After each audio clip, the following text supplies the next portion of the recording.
রাজ্যের বিরোধী দলনেতা শুভেন্দু অধিকারীর সঙ্গে তৃণমূলের অঞ্চল সভাপতির ছবিতে ছয়লাভ হল হরিশ্চন্দ্রপুর। ছবির নিচে লেখা হলো রাজ্যের গদ্দারের সঙ্গে হরিশ্চন্দ্রপুরের গদ্দার, গদ্দার হাটাও তৃণমূল বাঁচাও।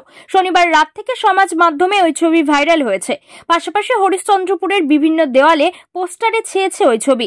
তৃণমূলের খেয়ে পড়ে চেয়ার দখল করে সঞ্জীব বিজেপির দালালি করছেন বলে সরব হয়েছেন তৃণমূল নেতা কর্মীদের অনেকেই। তাকে সরাসরি গদ্দার বলে নিশানা করে দল থেকে সরানোর দাবিও উঠতে শুরু করেছে। সঞ্জীব অবশ্য এই ছবি নিয়ে নোংরা রাজনীতি হচ্ছে বলে দাবি করেছেন। যদিও বিজেপির দাবি এটা তো সবে ট্রেলার। 2026 সালের বিধানসভা ভোটের আগে তৃণমূলের অনেক বড় নেতাই বিজেপিতে আসার জন্য লাইন দিয়ে রয়েছেন, যা নিয়ে শুরু হয়েছে রাজনৈতিক তরজা। মালদার হরিশ্চন্দ্রপুর অঞ্চল তৃণমূল কংগ্রেস সভাপতি সঞ্জীব গুপ্তার ছবি ঘিরে এই বিতর্ক। ছবিতে দেখা যাচ্ছে একটি ঘরে সোফায় বসে রয়েছেন বিরোধী দলনেতা শুভেন্দু অধিকারী। তার পাশে দাঁড়িয়ে রয়েছেন তৃণমূল নেতা সঞ্জীব গুপ্তা। শনিবার রাত থেকে সমাজ মাধ্যমে ওই ছবি ভাইরাল হতে শুরু করে। যারা ছবি পোস্ট করেন তাদের অধিকাংশই তৃণমূল নেতা কর্মী। ছবির নিচে সঞ্জীবকে গদ্দার বলেও সম্বোধন করা হয়েছে। গদ্দার হাটাও তৃণমূল বাঁচাও বলেও লেখা রয়েছে ছবির নিচে। শুধু ফেসবুকেই নয়, সেই ছবি পোস্টারের আকারে ছড়িয়ে পড়ে হরিশ্চন্দ্রপুর এলাকার বিভিন্ন পাড়ার দেওয়ালে, চায়ের দোকানে। সঞ্জীবের বিপক্ষ গোষ্ঠীর নেতারাই এমনটা করেছেন বলে দাবি করেছেন সঞ্জীব অনুগামীরা। অপরদিকে সমস্ত অভিযোগ অস্বীকার করে সঞ্জীবের অবশ্য দাবি, শুভেন্দু অধিকারী একসময় তৃণমূল ছিলেন, আমরা একসঙ্গে দল করেছি, ফলে তার সঙ্গে সুসম্পর্ক ছিল। আমি পরিবার নিয়ে ঘুরতে গিয়ে একটি হোটেলে ছিলাম, সেখানে শুভেন্দু বাবুও ছিলেন। আমাকে দেখে উনি আমাকে ডাকেন, একসঙ্গে চা খাই। এটা তো সৌজন্যের রাজনীতি। প্রাক্তন মুখ্যমন্ত্রীর প্রয়াণের পর আমাদের মুখ্যমন্ত্রীও তো বুদ্ধদেব ভট্টাচার্যকে দেখতে গিয়েছিলেন, তা বলে কি উনি সিপিএম হয়ে গেলেন? আসলে এই ছবিকে নিয়ে কিছু মানুষ নোংরা রাজনীতি করতে আসরে নেমেছে। আমি কালকে আমার ফেসবুক অ্যাকাউন্ট থেকে আমি পোস্টটা করেছি। আমার কাছে ছবিটা এসছে।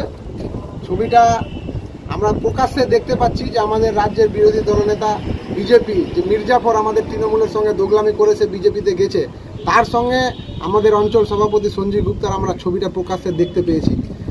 এটাতে আমাদের তৃণমূল কর্মী, আমাদের হরিশ্চন্দ্রপুরের কর্মীরা যারা আছে তাদের মধ্যে একটা ক্ষোভ জমা হয়েছে, আমরা দেখেছি। তারপরে আমরা নিজেদের অ্যাকাউন্ট থেকেও পোস্ট করেছি এবং আজকে সকালে উঠে আমরা দেখছি আমাদের তৃণমূল কর্মীরা তার উপরে ক্ষোভে তার কিছু পোস্টার বানিয়ে আমাদের হরিশ্চন্দ্রপুর সদর এলাকায় তার পোস্টারও লাগিয়েছে। আর লাগাবে না কেন? আমাদের অভিষেক ব্যানার্জি, আমাদের নেতা, আমাদের দলের সেনাপতি, তিনি স্পষ্টভাবে এটা বার্তাও দিয়েছেন আর বলেও দিয়েছেন যে দলের সঙ্গে যারা দোগলামি করবে, যারা কালপিট দলের, তাদেরকে প্রকাশ্যে এনে এদেরকে গণপিটনি দেওয়া উচিত। এরা হলো দলের পচা আলু, হয় না, এরা হলো পচা আলু। এরা একজন যদি এরকম দলে কেউ থাকে তো এরা আরও কিছু জনকে এরা খারাপ করবে। আর আমি মনে করি এটা খবরটা এমপি ভোটের আগে থেকে আমরা পেয়েছিলাম যে এদের বিজেপির সঙ্গে এদের কোনো যোগসাজ আছে। আমরা উচ্চ নেতৃত্বকে আমরা জানিয়েওছিলাম, তবে আমাদের কাছে সেভাবে প্রুফ ছিল না, তার জন্য হয়তো কোনো ব্যবস্থা হয়নি। এবারে আমরা প্রুফটা পেয়েছি, ছবি পেয়েছি এবং আমরা আমাদের উচ্চ নেতৃত্বকে আমরা জানিয়েওছি। আমি করজোড়ো করে অনুরোধ করব আমাদের নেতৃত্বকে যেন এটার কঠোরভাবে ব্যবস্থা নেয়, এটা যেন হাওয়ায় উড়িয়ে না দেওয়া হয়। আমাদের নেত্রী মমতা বন্দ্যোপাধ্যায় এবং আমাদের নেতা অভিষেক বন্দ্যোপাধ্যায় আমি দৃষ্টি আকর্ষণ করছি যেন এই জিনিসটাকে যেন খতিয়ে দেখে এটার যেন কঠোরভাবে ব্যবস্থা। দেখেন, শুভেন্দুবাবুর সঙ্গে দীর্ঘদিন তৃণমূল দল করেছি, উনি তৃণমূলে ছিলেন। ওনার সঙ্গে আমি 2019 লোকসভা ভোট প্রত্যক্ষভাবে করেছিলাম, কিন্তু ওনার সঙ্গে একটা সুসম্পর্ক থেকে যায়। আমি ফ্যামিলি নিয়ে একটা জায়গায় ঘুরতে গেছিলাম, সেই হোটেলেও উনি ছিলেন এবং আমরাও ওই হোটেলে উঠেছিলাম। সেখানে শুভেন্দুদা দেখতে পেয়ে আমাকে ডাকলেন এবং সেখানে বসে সৌজন্য সাক্ষাৎ হয়েছে, চা খাওয়া হয়েছে। রাজনীতিতে সৌজন্য থাকাটা খুবই দরকার, কারণ রাজনীতির জায়গায় মানুষের সঙ্গে চলাফেরার জায়গায়। সেই সুবাদে ওনার সঙ্গে আমার সাক্ষাৎ হয়েছে, এর থেকে বেশি কিছু না। যারা এই ধরনের নোংরামি করছে, বর্তমানে তাদের পায়ের নিচে কোনো মাটি নেই, এগুলো একটা নোংরামি।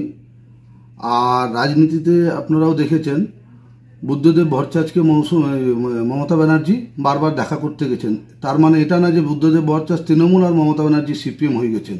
উনি অসুস্থ থাকাকালীন মমতা ব্যানার্জি বারবার ওনার দেখা করতে গেছেন এবং বারবার ওনার খোঁজখবর নিয়েছেন। রাজনীতিতে বড় বড় জায়গায় মমতা রাহুল গান্ধী, মোদি এক জায়গায় বসছে। এটা যারা নোংরামি করছে তাদের পায়ের নিচে মাটি নেই, এগুলো নোংরামি ছাড়া কিছুই না। আমাদের সুপ্রিমো মমতা ব্যানার্জি একজন ডাইনামিক লিডার।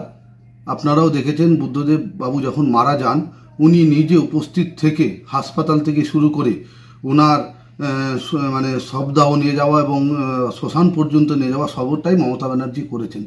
তো তার মানে এই না যে মমতা ব্যানার্জি সিপিএম হয়ে গেলেন, এটা তো না। রাজনীতিতে সৌজন্য সাক্ষাৎ অবশ্যই দরকার। যারা করছে তাদের পায়ের নিচে কোনো মাটি নেই, আবেগে ভুগছে, আতঙ্কে ভুগছে যে আজকে কাউকে বদনাম করে উপরে উঠতে চায়, কখনো কাউকে বদনাম করে কখনো উপরে ওঠা যায় না। তো তারা আতঙ্কে ভুগছে, তাদের নোংরামি ছাড়া কিছুই না। এটা তো শুধুমাত্র টেলার। আপনারা দেখলেন এটা ছোটখাটো একটা অঞ্চল সভাপতি। এখন সামনে 2026 ইলেকশন আছে। গোটা পশ্চিমবাংলায় ভালো ভালো নেতারা এবং বড় বড় নেতারা হরিশ্চন্দ্রপুর, মালদা সবাই লাইন লাগিয়ে রেখেছে। এটা সামান্য টেলার। দেখেন না 26-এর আগে কতজন যাচ্ছে। এরা সব বুঝতে পেরেছে যে টিএমসি সরকার আর থাকছে না, ভারতীয় জনতা পার্টির তলায় থাকতে হবে। আজকে যদি ভালো ভালো মন্ত্রীরা নেতারা যদি যোগাযোগ না রাখতো বিজেপির সঙ্গে, তাহলে এমপি ইলেকশনে আজকে হরিশ্চন্দ্রপুর বিধানসভায় যে এমএলএ ভোটে যে রেজাল্টটা ছিল, লোকসভা ভোটে সে রেজাল্টটা হলো না কেন? মানে ভালো ভালো নেতারা জড়িত আছে, এটা বলার কোনো ভুল। সোশ্যাল মিডিয়া আমি দেখলাম আর শুনলাম, দেখি আমাদের এটা দলীয় অভ্যন্তরীণ ব্যাপার আছে। আমরা বসে এটা হায়ার অথরিটির সাথে আলোচনা করে এটা আমরা সিদ্ধান্ত নেব। এটা আজকে তো আমি শুনেছি, কিন্তু আমার দেখা হয়নি নিজের চোখে। দেখি বেরোলে দেখতে পাবো এলাকায়। শুভেন্দু অধিকারী তো এটা আমাদের রাজ্যের বেইমান। বেইমানের সাথে কারো যদি ছবি রিসেন্টলি থাকে, তো রাজ্যবাসীর বা সাধারণ মানুষ বা তৃণমূল কংগ্রেস কর্মী যারা, তারা ফেটে পড়াটাই স্বাভাবিক। কারণ বেইমানের সাথে যে থাকে সে বেইমানই করে। তবুও দেখে নিচ্ছি ব্যাপারটা কী আছে না আছে, ওটা দেখে নিচ্ছি। আমি হায়ার অথরিটির সাথে আমার আলোচনা করছি, দলীয় নেতৃত্বের সাথে আলোচনা করে যেটা ঠিক মনে হবে সেটা নিব আমরা স্টেপ। দেখা যাক, হয়তো নিশ্চয় নেওয়া হবে। জিয়াউর রহমান, ব্লক সভাপতি, Harishchandrapur 1, block 1, Trinamool Congress committee. Bureau report, news for Bengal. This channel does not promote or encourage any illegal activities. All contents provided by this channel is meant for educational purpose only.